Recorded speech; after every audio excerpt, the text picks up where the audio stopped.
Everyone knows a good magician never reveals their secrets, but for the largest gaming event of the year, the big reveals are exactly what makes E3 so magical. For over 25 years, E3 has been the standout date in the calendar for industry veterans and fans alike, with so many studios focusing hard on that deadline to perfect a dazzling demo to capture the hearts and minds of the gaming public. Sure, there are those who tune in only for the gaffes, fails, and cringe compilations. We'll be covering plenty of those, past and present, in a separate list, but really, people only want one thing from E3: games. New, shiny, mind-blowing games. And because it's E3, you'll get plenty of showbiz glitz and glamour to boot. Flashy light shows, sweeping orchestral performances, and the inevitable Ubisoft dance party have added some razzle-dazzle to your standard trailer showcase, with extremely varying results. But when done right, your game will be the talk of the town long before it even releases.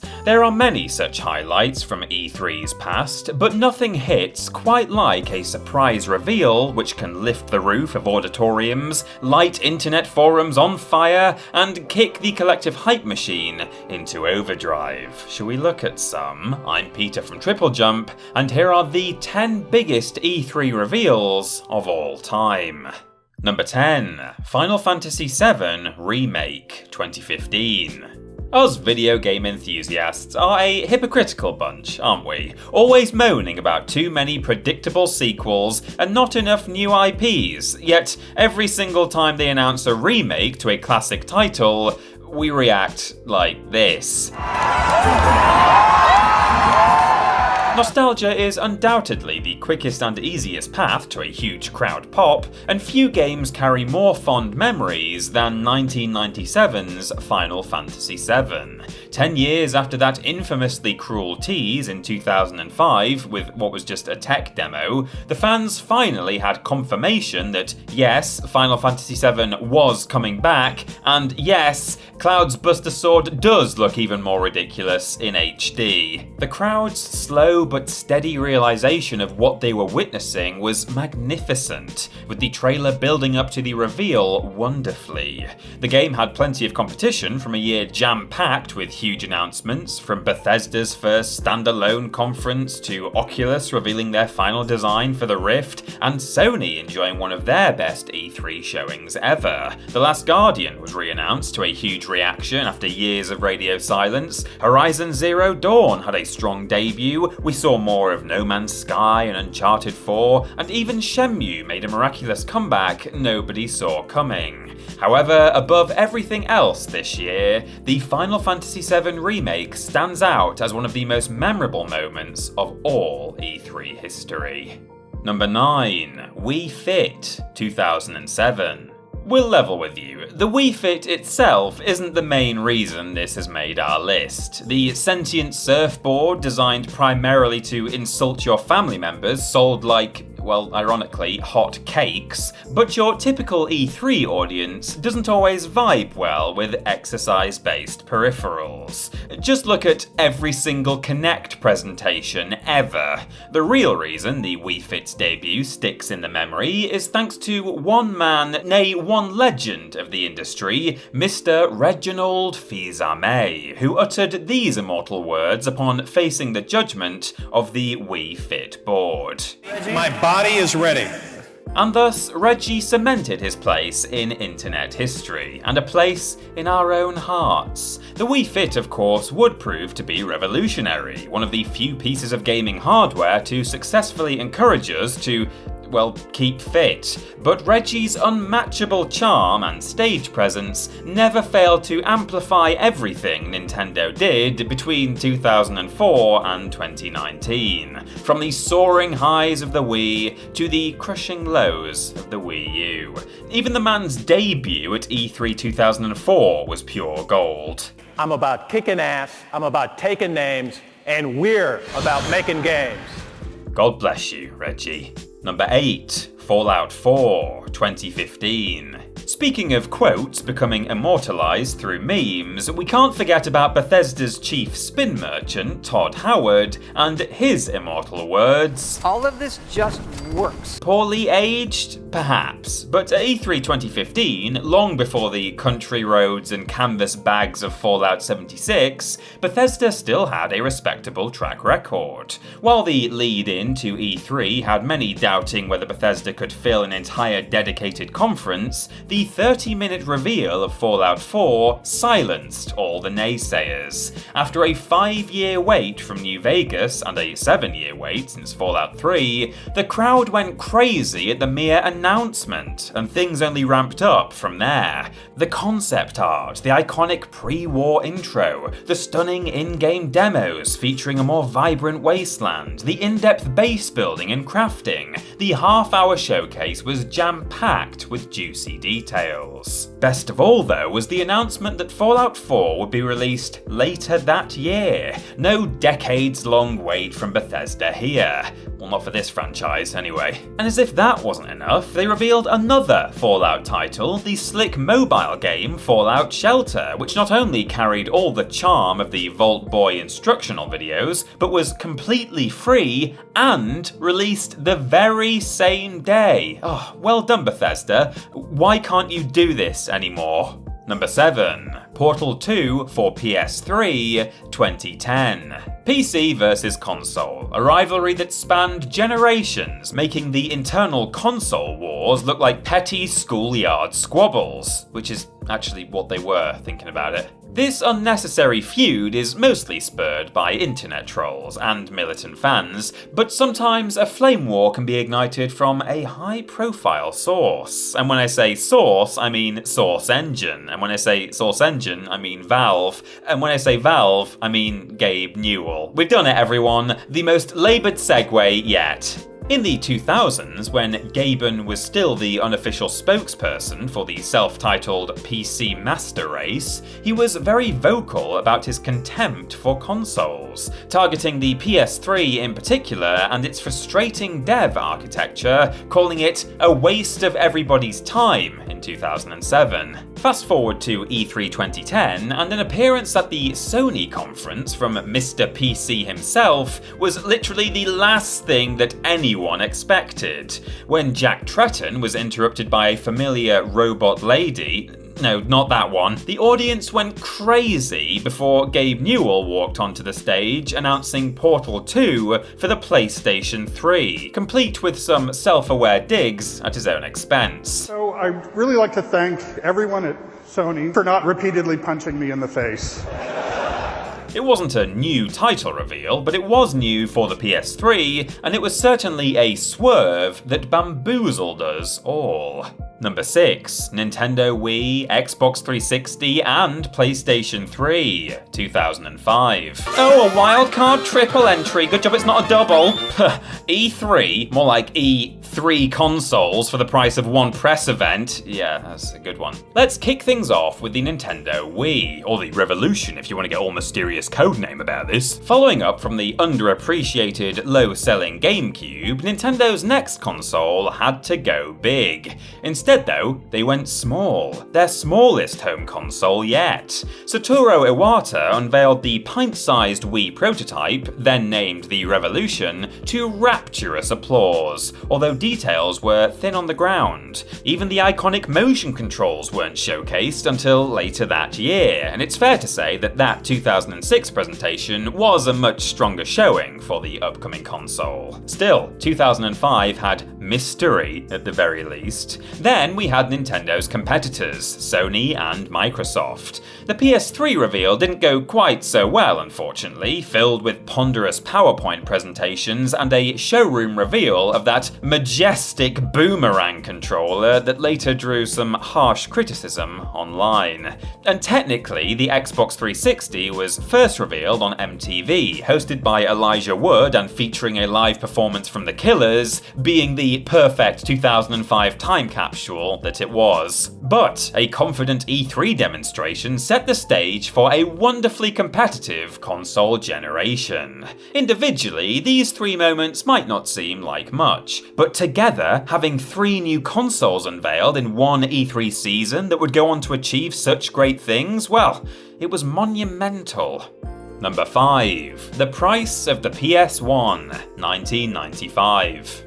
In 1995, with just one number and a mic drop moment, Sony made a strong statement and essentially dealt a preemptive death blow to a rival console. For context, let's hop into the legally distinct, time-altering red phone box in space, the tar piss, and remind ourselves what the mid-90s were like. The Cold War was out and teenage apathy was in. The cool kids were going to illegal raves, and the less cool kids were at home playing either Sega or Nintendo consoles. Sony wanted in on the action though, after being burnt by both sides on deals for disc-based systems. Sega, in a bid to turn around their gradual decline, made a shock announcement at the very first E3 event in 1995 that their new console, the Saturn, was available in the US right now, costing $399. But Sony trumped them later that same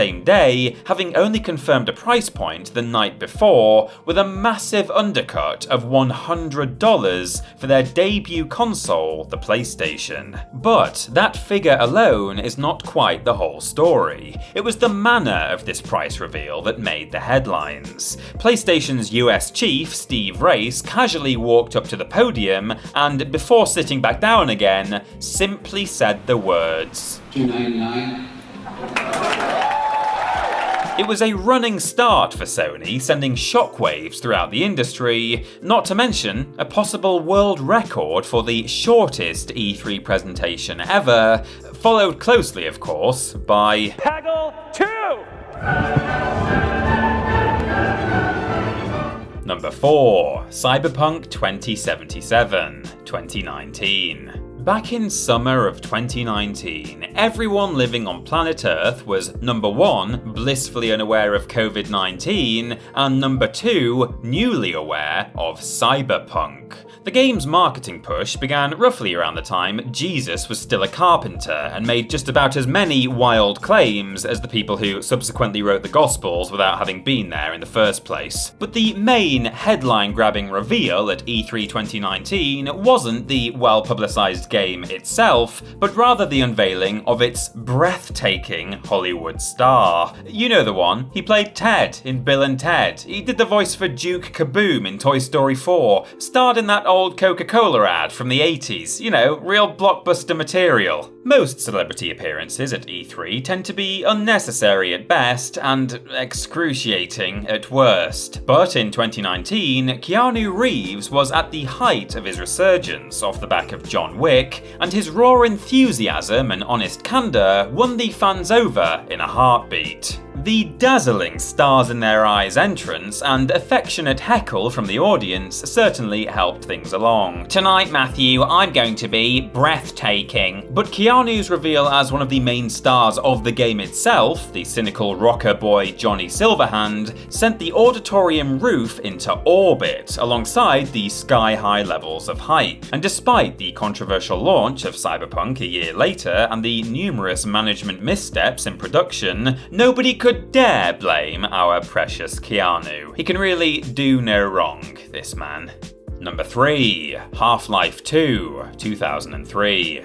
There's a reason why Half-Life 3 has become a meme of legendary status, and that's because of the revolutionary Half-Life 2 and its impact on gaming. In 2003, when many games were still ironing out the kinks of working in 3 dimensions, Half-Life 2's engine was mastering advanced physics like it was a primary school spelling test. The highly anticipated sequel was revealed to the world at E3 2003, with almost 20 minutes of gameplay filled with action-packed set pieces, stunning graphics for the time, and that iconic gravity gun. It might sound like fanboy-fueled hyperbole nowadays, nowadays, but back then, it truly made people stop and reconsider the potential of gaming as a whole. Even the most minor moments blew our minds. At one point, the player escapes an enemy by blocking a door with a table. No pre-built animation of move table in front of door, no cutscene, just completely organic gameplay. Ladies and gentlemen, the future of interior decorating has arrived. Valve originally planned for a reveal the previous year, but Gabe Newell believed their first showreel didn't adequately sell the importance of the physics engine and how it would shape gameplay. The end result was a pitch-perfect demo of one of the most critically acclaimed games ever, and incidentally, a pretty accurate depiction of actual gameplay. Quite a rarity for E3 presentations.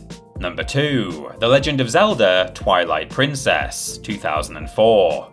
It's yet another Nintendo entry, but what did you expect? They'd been around for Donkey Kong's years, with E3 showings ranging from cringe-inducing Wii music performances to Nintendo legend Shigeru Miyamoto brandishing an arm-mounted cannon to promote Mario and Rabbids Kingdom Battle, of all things. Say what you like, but Nintendo's presentations are rarely dull. Their 2004 show was certainly exciting, including a reveal of what would become Twilight Princess. Not only was this another main entry in the Zelda series, which is reason enough to get hype, the footage showed a much grittier, more realistic depiction of Link and the world of Hyrule when compared to the heavily stylized look of 2002's Wind Waker. This was an intentional move in the opposite direction, as while Wind Waker's timeless charm makes it a fan favourite now, the quote-unquote cartoony graphics were heavily criticised upon release. The fickle nature of fans. Of course, the real standout moment was another appearance from the mighty Miyamoto, who made a dramatic entrance, brandishing the series' iconic sword and shield and waving them around with childlike abandon. What can we say? The guy really likes holding weapons on stage. It's a shame, really, that Nintendo don't really do E3 like they used to. We'd love to see Miyamoto using a working hookshot to narrowly escape Doug Bowser breathing actual fire. And number 1, Metal Gear Solid 2, 2000. In the year 2000, after emerging from our collective bunkers and realising the Millennium Bug was just an elaborate hoax, we dusted ourselves off and began focusing on the important things in life, like the upcoming next generation of consoles. Ooh. The PS2 was just around the corner, but before its release in late 2000, we were treated to a mind-blowing technical display of the future with Metal Gear Solid 2. Not only was the 10-minute trailer packed with cinematic moments that had never looked this good, but this time the people actually resembled humans and not disturbingly sentient clumps of polygons. We could even appreciate Snake's glorious mullet like never before. What? Yeah, of course it's Snake. Why would you even ask that? This extended trailer was a technical marvel, but it wasn't just about the game itself. Before the turn of the millennium, E3's roots were firmly as a trade show, and rarely would any one game be given the star treatment we expect today. This dramatic trailer then arguably showed E3 the way forward, with extra focus on presentation in these presentations. Hideo Kojima's passion for cinematic gaming experiences has led us in many directions within the world of game development itself, but transforming E3 from a humble trade show into a blockbuster event streamed to millions around the world, well, that's a plot twist that nobody could have predicted. Well done, Hideo. All is forgiven.